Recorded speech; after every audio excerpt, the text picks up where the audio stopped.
Hello everyone, welcome back to my channel live with us. कैसे हैं आप लोग सब? आई होप आप लोग अच्छे होंगे, अपने अपने घरों में स्वस्थ होंगे।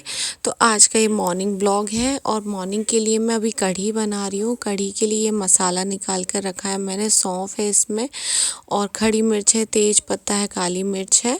और ये गाइस कल का थोड़ी सी क्लिपिंग डाल दी मैंने भाई दूज की पूजा के लिए। तो आयु को ही मैं अभी तिलक करती हूँ, राखी भी अभी आयु लड्डू गोपाल जी को ही बांधती हूँ। तो अभी जो कि फैमिली वगैरह सब भाई लोग इंडिया में है, तो अभी यहाँ पर मैं आयु को अभी तिलक करी हूँ भाई दूज का। और वो इंजॉय भी कर रहा है और थोड़ा उसको पकड़ कर बिठाला है, क्योंकि वो उसको तिलक विलक लगाओ ना तो वो बहुत जल्दी मिटा देता है।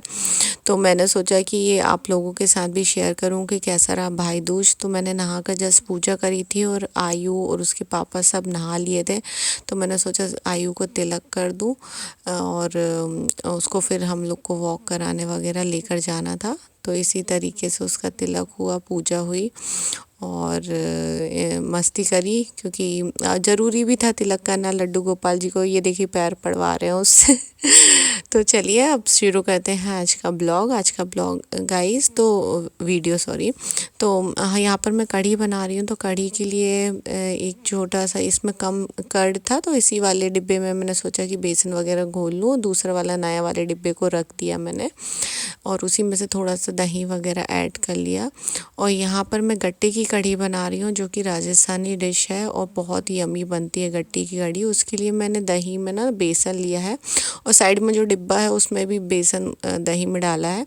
अब इसमें लाल मिर्च, धना पाउडर, नमक, थोड़ा सा हल्दी और डाला और सौंफ डाला है। थोड़ी सी काली मिर्च क्रश करके डाली है मैंने इसमें और दही डाला है। और गट्टे बनाते टाइम मैंने दही ज़्यादा डाल दिया था, थोड़ा सा ही दही डालना रहता है खट्टेपन के लिए। और दही ना हो तो आप नींबू भी डाल सकते हैं इसमें। तो मैंने ये दही डाला था और थोड़ा सा ना पतला हो गया था गट्टे। बट उबालते टाइम क्या होता है, अगर गट्टे उबल जाए ना तो फिर वो अपने आप कड़क हो जाते हैं। तो यहाँ पर मैं कढ़ी बनाने के लिए थोड़ा सा दही को मिक्स कर रही हूँ कढ़ी में, बेसन को मिक्स किया है और हल्दी पाउडर डालकर उसको पानी मिलाकर उसकी कंसिस्टेंसी बराबर कर रही हूँ। और साइड में मेरे गट्टे भी हो रहे हैं। और यहाँ पर मैंने सोचा कि कढ़ी में तड़का दे दूँ, क्योंकि कढ़ी जितनी देर उबलती है उतनी अच्छी होती है। तो यहाँ पर राई, जीरा और हींग पाउडर डाला है मैंने और बाकी सारे जो मसाले मैंने रखे थे वो सब इसमें डाल दूँगी। थोड़ी सी सौंफ भी डाली है मैंने और हल्दी पाउडर डाला है। एंड देन जो कटोरी में तेज पत्ता वगैरह, खड़ी मिर्च और काली मिर्च वगैरह जो डाली थी वो मैंने इसमें डाल दी है।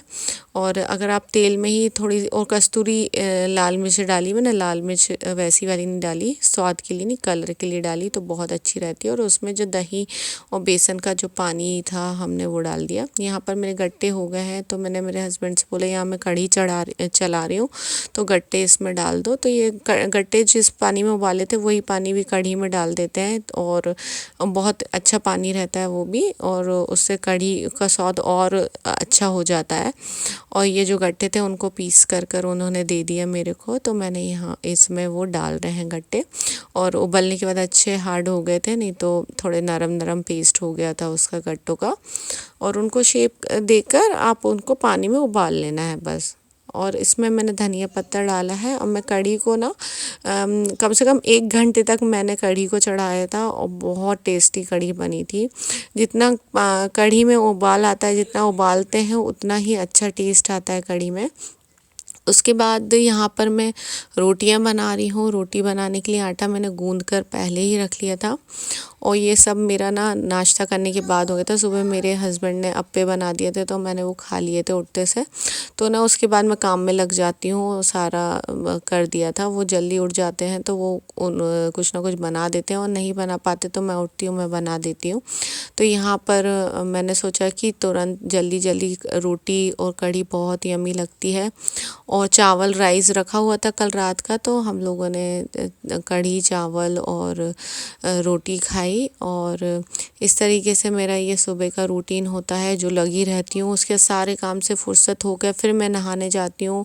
फिर आयु मेरे हस्बैंड दोनों साथ में नहा लेते हैं। फिर आयु के कपड़े चेंज करना, उसे खाना खिलाना, इस तरीके से मेरा मॉर्निंग्स बहुत ज़्यादा बिजी शेड्यूल रहता है। सांस लेने तक की फुर्सत नहीं मिलती है। और फिर घर वालों से भी बात करना, सबको टाइम देना, खुद को टाइम देना, फैमिली को टाइम देना, घर को टाइम देना, किचन को खाना बनाना, बच्चों को टाइम देना, इस तरीके से सारा शेड्यूल मेरा रहता है। उसके बाद में जाकर 12-1 बजे करीब, 12 भी नहीं, मतलब 1-2 बज जाते हैं कभी कभी मेरे को खाना खाने में। कभी 3 बजे दोपहर के खाना खाती हूँ जब से लॉकडाउन स्टार्ट हुआ। नहीं तो सुबह जब लॉकडाउन नहीं था तो सुबह 6-6:30 बजे उठ जाती थी तो सारा काम टाइम पर हो जाता था। बट अभी सब लेज़ी लेज़ी टाइम चल रहा है।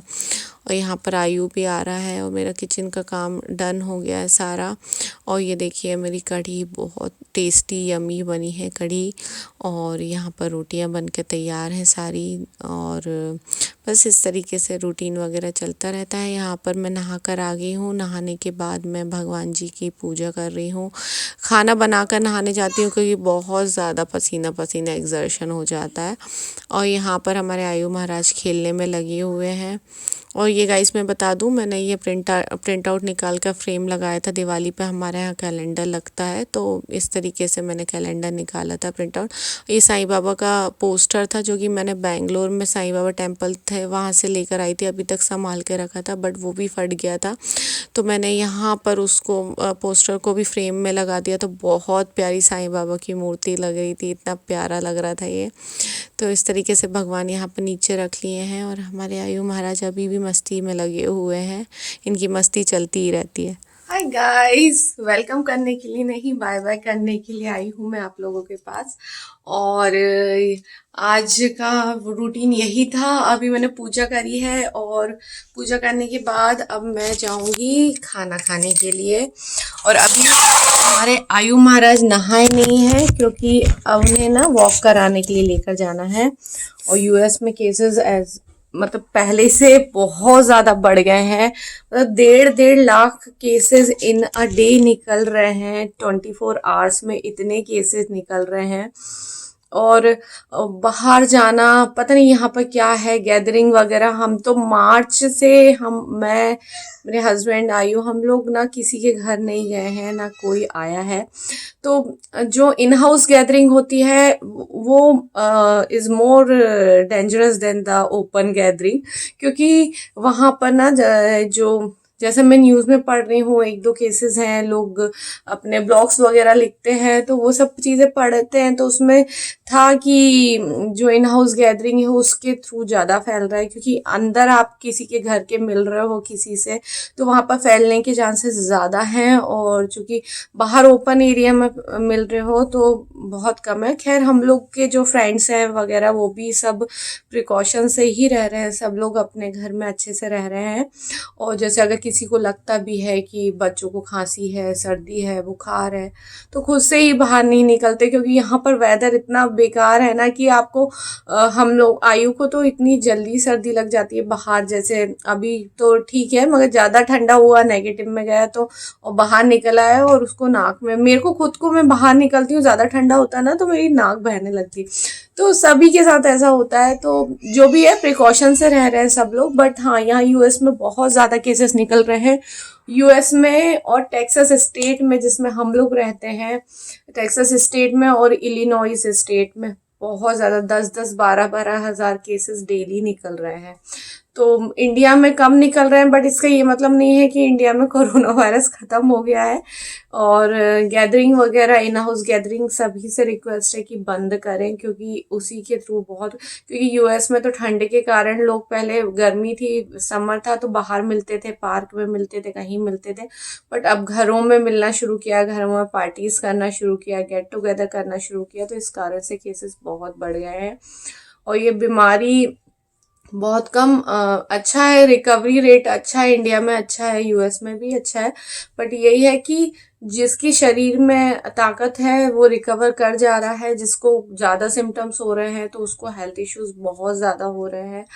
और इसलिए सबसे रिक्वेस्ट है कि किसी से मिले नहीं और अगर आप पब्लिक प्लेस में जा रहे हैं, जैसे मॉल्स है, सब्जी लेने जा रहे हैं, और ये उसमें जैसे हम लोग, हमारे फ्रेंड्स लोग सभी को देखा, अगर मॉल के अंदर घुस रहे हैं, क्योंकि यहाँ पर सब्जी लेने के लिए मॉल के अंदर, मॉल जैसा ही रहता है, क्लोज स्पेस में जाना पड़ता है। इंडिया जैसे ओपन स्पेस में सब्जी वगैरह नहीं मिलती है।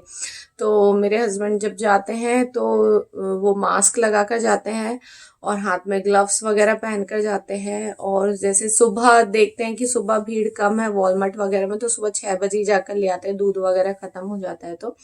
और थोड़ी बहुत सब्जियां रहती हैं, और हर 2 हफ्ते में इंडियन स्टोर जाते हैं, क्योंकि सब्जियां इतनी लाकर रख भी नहीं सकते हैं। तो 2 हफ्ते या 3 हफ्ते में वो इंडियन स्टोर जाते हैं, तो सब्जियां लेकर आते हैं। तो वहां भी जाने के बाद आकर नहा लेते हैं, और फिर हम लोग एक एक चीज सैनिटाइज, जब से मतलब मार्च से ही हम लोग हर एक एक चीज सैनिटाइज कर कर, सब्जियों को विनेगर से वॉश कर कर हम फ्रिज में रखते हैं। एंड बाकी सारी चीजों को वाइप वाइप कर लेते हैं, और जो वॉशेबल होती है वॉश कर लेते हैं। तो इस तरीके से मार्च से लेकर अभी तक हम लोगों के दिन निकलते आए हैं, और इस तरीके से प्रिकॉशंस वगैरह ले रहे हैं, और बस इसी तरह चल रहा है हमारा। और आप लोग कैसे हैं गाइस? प्लीज़ अगर ये ब्लॉग पसंद आया हो तो प्लीज़ मेरे ब्लॉग को, चैनल को का सब्सक्राइब कर दें जो नए देख रहे हैं। और अभी मैं जस्ट जाऊंगी दिवाली का जो ब्लॉग था उसको एडिटिंग करनी है मुझे, तो दिवाली वाला ब्लॉग इस ब्लॉग के पहले आएगा, और ये वाला ब्लॉग बाद में आएगा। तो आज तो बहुत प्यारी सी धूप निकली है, तो सोच रहे हैं आयु को थोड़ा वॉक करा कर लाए। और मिलती हूँ नेक्स्ट ब्लॉग में। Till then bye bye, take care, love you all.